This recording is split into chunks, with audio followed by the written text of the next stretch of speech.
जब संसार विचारों से भर जाता है, जब हर समस्या का समाधान किसी बाहरी पद्धति में खोजा जाता है, तब कोई एक ऐसा मनीषी उठता है जो कहता है, तुम्हें कोई मार्ग नहीं चाहिए, तुम्हें केवल स्वयं को देखना है। यह वाणी थी जे कृष्ण मूर्ति की। ना कोई धर्म, ना कोई गुरु, ना कोई विधि, केवल मौन निरीक्षण, केवल जागरूकता की गहराई। वह कहते थे, सत्य एक ऐसी भूमि है जहां कोई मार्ग नहीं जाता। इस प्रस्तुति में फिलोवाणी लेकर आया है जे कृष्ण मूर्ति के 9 मौलिक उपदेश, जो विचार, अहंकार, भय और प्रेम की हमारी धारणा को पूर्णतः बदल सकते हैं। पहला उपदेश, विचार ही समय है। कृष्ण मूर्ति कहते हैं, time is thought and thought is time.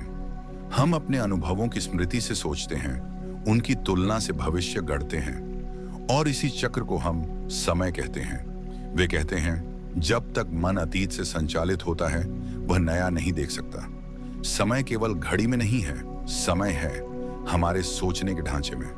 हम कहते हैं, मैं धीरे धीरे बदलूंगा, मुझे समय चाहिए, पर कृष्ण मूर्ति कहते हैं, सच में परिवर्तन एक क्षण में होता है जब आप पूर्णतः देख लेते हैं। असली जागृति में समय का कोई स्थान नहीं होता। दूसरा उपदेश, भय को समय और विचार जन्म देते हैं। कृष्ण मूर्ति भय की संरचना को पूरी तरह तोड़ते हैं। वे कहते हैं, भय कोई वस्तु नहीं है, यह विचार द्वारा निर्मित है।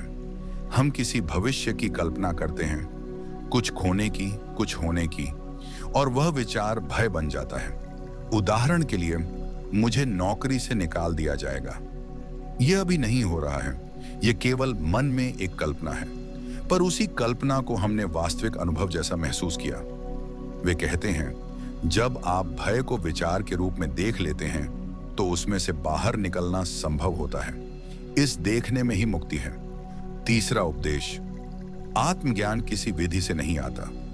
क्या आप जानना चाहते हैं कि आप कौन हैं? तो किसी पद्धति, ध्यान या अभ्यास की ओर मत देखो। कृष्णमूर्ति कहते हैं, स्वयं को जानने का एकमात्र तरीका है हर क्षण स्वयं को देखना। आप क्या सोच रहे हैं, क्यों सोच रहे हैं, आपकी प्रतिक्रिया क्या है और वह प्रतिक्रिया कहां से आ रही है? वे कहते हैं, जहां विधि है वहां दोहराव है, जहां दोहराव है वहां यांत्रिकता है और वहां मौलिक ज्ञान संभव नहीं। इसीलिए आत्मज्ञान न तो अभ्यास से आता है, न किसी गुरु से। वह आता है जब आप बिना चुनाव के स्वयं को देखना शुरू करते हैं। चौथा उपदेश, पर्यवेक्षण ही ध्यान है। कृष्ण मूर्ति ध्यान को किसी क्रिया, विधि या अभ्यास से बिल्कुल अलग मानते हैं। वे कहते हैं, ध्यान का अर्थ है हर क्षण, हर विचार, हर भावना को बिना किसी निर्णय के देखना। अगर कोई भावना उठती है, ईर्ष्या, क्रोध, दुख, तो उसे दबाना नहीं, उससे भागना नहीं, बस उसे पूरे ध्यान से देखना। वे कहते हैं, जहां निरीक्षण है वहीं मौन है और जहां मौन है वहीं ध्यान घटता है। यह ध्यान किसी एक केंद्र पर ध्यान केंद्रित करना नहीं है, बल्कि संपूर्ण चेतना को खोल देना है। पांचवां उपदेश, प्रेम में न तो भय है न अपेक्षा। कृष्ण मूर्ति के अनुसार हम जिसे प्रेम कहते हैं वह अक्सर व्यापार होता है। अगर तुम मुझे प्यार करोगे तो मैं भी करूंगा। तुम मेरी अपेक्षाओं को पूरा करोगे तो मैं तुम्हें स्वीकार करूंगा। वे कहते हैं, जहां भी अपेक्षा है वहां प्रेम नहीं है। प्रेम वह होता है जो स्वतः प्रकट होता है, बिना मांगे, बिना बाध्य किए। जहां प्रेम है वहां भय नहीं होता, जहां प्रेम है वहां स्वतंत्रता होती है। इसलिए सच्चा प्रेम किसी बंधन में नहीं बनता, वह तब होता है जब मैं समाप्त हो जाता है। छठा उपदेश, सोच से बाहर देखने की कला। हम दुनिया को कैसे देखते हैं? हम हर चीज को नाम, रूप, स्मृति और अनुभव के आधार पर देखते हैं। जब आप किसी व्यक्ति को देखते हैं तो वास्तव में आप क्या देख रहे हैं? उसका चेहरा या अपनी धारणाओं को? कृष्ण मूर्ति कहते हैं, जब तक देखने वाला विचार से जुड़ा है तब तक वह देख ही नहीं सकता।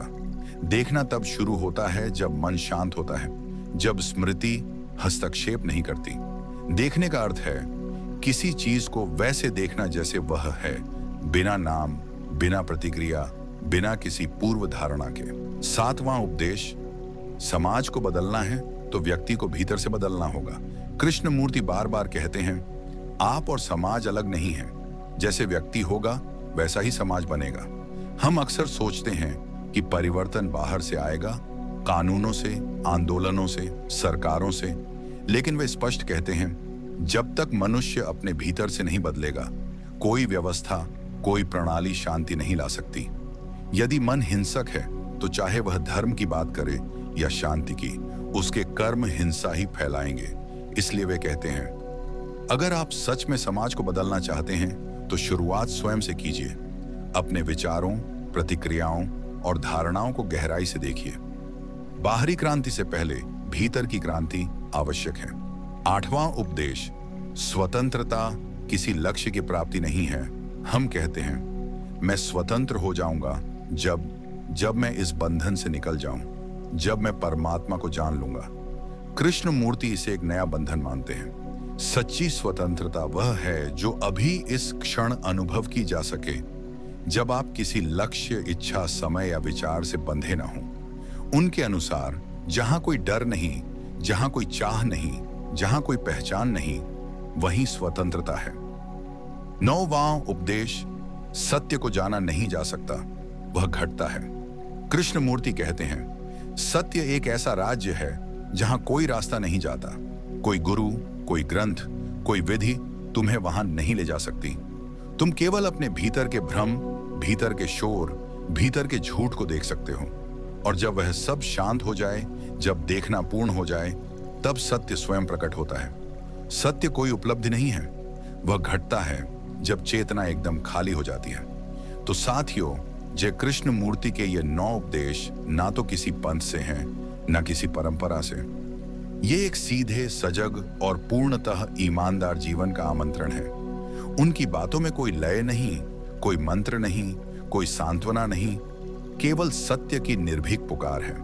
अगर आप उनकी बातों को मन से नहीं बल्कि मौन से सुने, तो ये केवल विचार नहीं बल्कि चेतना को रूपांतरित करने वाले बीज बन सकते हैं। अगर ये प्रस्तुति आपको भीतर तक छू गई हो तो कृपया चैनल को सब्सक्राइब करें और इस आंतरिक क्रांति की यात्रा में फिलोवाणी का साथ दें। हम फिर मिलेंगे एक नई खोज, एक नई जागृति के साथ।